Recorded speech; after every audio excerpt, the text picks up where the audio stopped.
Hello friends, આજે આપણે એકદમ મસ્ત ફૂલેલી અને ક્રિસ્પી તેવી પાણીપુરીની પૂરી ઘરે તૈયાર કરીશું. જો તમે આ રીતે પૂરી બનાવશો તો 100% તમને પૂરીનું રિઝલ્ટ પરફેક્ટ મળશે અને પૂરી તળાયા પછી પોચી પણ નહીં પડી જાય. તો માત્ર 1-2 ટિપ્સનું ધ્યાન રાખવાનું છે અને પરફેક્ટ બહાર જેવી પૂરી તમારી તૈયાર થશે. તો વિડીયો પસંદ આવે તો એક લાઈક કરી ચેનલને સબસ્ક્રાઈબ કરી દેજો. તો પૂરીનો લોટ બાંધવા માટે અહીં મેં અડધો કપ રવો લીધો છે. તો અહીં આ જે જાડો રવો આવે દાણેદાર એ લેવાનો છે, જેનાથી પૂરીનું રિઝલ્ટ બહુ જ સરસ આવે છે. તેની સાથે રવાથી અડધું એટલે કે 1/2 કપ જેટલો મેં ઘઉંનો રોટલીનો લોટ લીધો છે. હવે તેમાં પાપડ ખાર એડ કરીશું. તો કરિયાણાની દુકાને આ એકદમ સરળતાથી મળી જાય છે, અથવા તો તમે પાપડ ખારની જગ્યાએ બેકિંગ સોડાનો પણ યુઝ કરી શકો છો. તો આ રીતે ચપટીમાં જેટલો આવે એટલો જ પાપડ ખાર લેવાનો છે, અથવા તો ચમચીના 8મા ભાગ જેટલો તમે પાપડ ખાર લઈ શકો છો. હવે બધી વસ્તુને પ્રોપર મિક્સ કરી દઈશું અને કોરું બધું સરસ મિક્સ થઈ જાય એ રીતે પ્રોપર આ રીતે મિક્સ કરવાનું છે. એ પછી લોટ બાંધીશું. તો અહીં લોટ બાંધવા માટે મેં નોર્મલ પાણીનો જ ઉપયોગ કરેલો છે. ઠંડુ કે ગરમ એવું કોઈ પાણી લેવાનું નથી અને હંમેશા એકદમ થોડું પાણી એડ કરતા જઈ લોટ બાંધવાનો છે.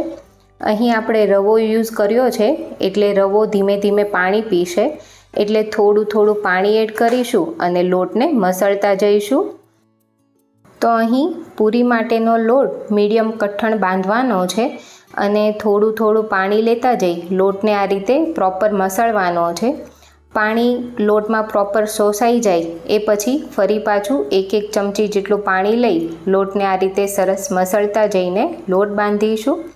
તો જો આ રીતે લોટ બાંધશો તો તમારો લોટ પરફેક્ટ બંધાશે અને પૂરીનું રિઝલ્ટ પણ બહુ જ સરસ આવશે. તો પાણીપુરીની પૂરી માટે આ એક ટિપ્સ બહુ જ ઇમ્પોર્ટન્ટ છે. તમારો લોટ વધારે પડતો કઠણ કે ઢીલો ના હોવો જોઈએ.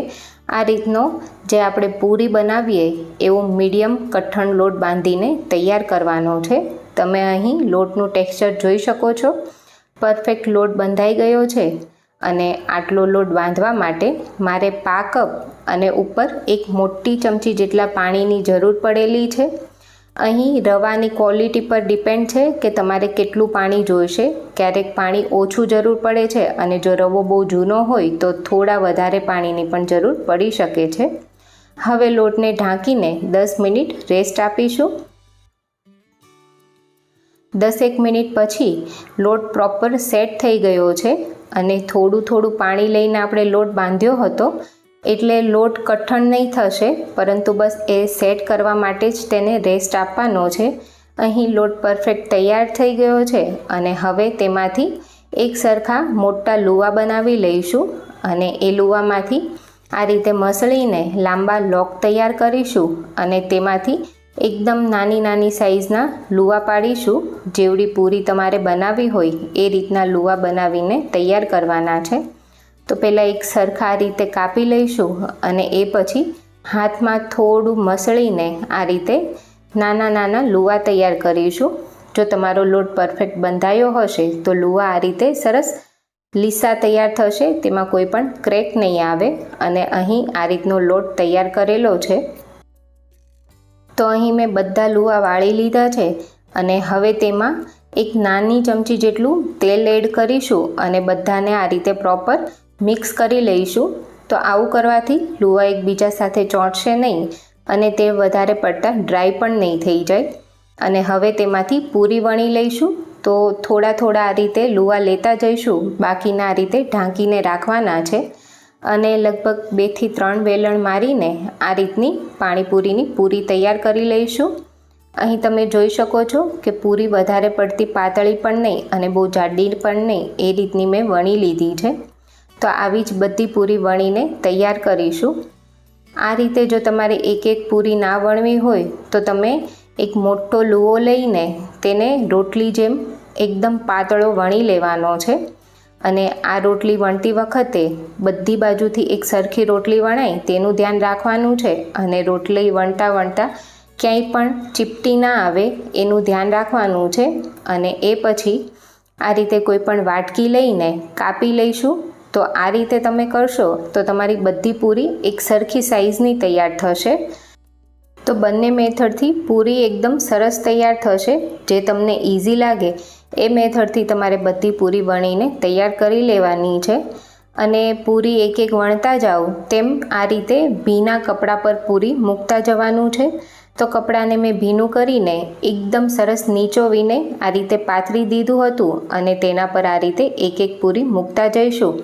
અને એ પછી તેના પર ફરી ભીનું કરેલું કપડું જ આ રીતે ઢાંકી દેવાનું છે. અને આ રીતે કપડું ઢાંકીને લગભગ પૂરીને 10 મિનિટ જેવો રેસ્ટ આપીશું. તો હવે પૂરી તળી લઈશું. પૂરી તળવા માટે તેલ સરસ ધુમાડા નીકળે તેવું ગરમ કરવાનું છે. એ પછી ગેસની ફ્લેમ ફૂલ રાખવાની છે. પૂરીને જે સાઈડ કપડામાં ઉપર હોય એ જ સાઈડ તેલમાં ઉપર રહે એ રીતે નાખતા જવાની છે. જારાથી થોડું થોડું દબાવીશું એટલે પૂરી સરસ ફૂલી જશે. એ પછી પૂરીની એક સાઈડ સરસ તળાઈ પછી ગેસ ધીમો કરી દેવાનો છે અને બીજી સાઈડથી પૂરી સરસ ક્રિસ્પી થાય ત્યાં સુધી તળી લઈશું. તો બસ ગેસ તમે જ્યારે પૂરી નાખો ત્યારે ફૂલ રાખવાનો છે અને તેને સાઈડ ચેન્જ કરો એ પછી ગેસને ધીમો કરીને પૂરી તળવાની છે. તો આ રીતે જો પૂરી તળશો તો તમારી પૂરી પણ ક્યારેય ઢીલી નહીં પડે અને એકદમ સરસ ક્રિસ્પી તૈયાર થશે. અને આટલા મેઝરમેન્ટમાંથી 45 નંગ પૂરી તૈયાર થઈ છે, જેમાંથી માત્ર 3 પૂરી જ આ રીતે પાપડી પૂરી બની છે. તો જો થોડા ઠંડા તેલમાં પૂરી એડ થશે તો આ રીતે પાપડી પૂરી તૈયાર થશે. તો બસ એકદમ ઇઝી રીત છે અને માત્ર 2 ટિપ્સનું ધ્યાન રાખશો તો બહાર જેવી જ તમારી પણ પાણીપુરીની પૂરી એકદમ સરસ ક્રિસ્પી અને ટેસ્ટી તૈયાર થશે. તો આ રીતે ઘરે ચોક્કસથી ટ્રાય કરજો. અને જો વિડીયો પસંદ આવ્યો હોય તો મને કમેન્ટમાં જણાવજો. સાથે સાથે એક લાઈક કરી ચેનલને સબસ્ક્રાઈબ કરી દેજો. Thank you.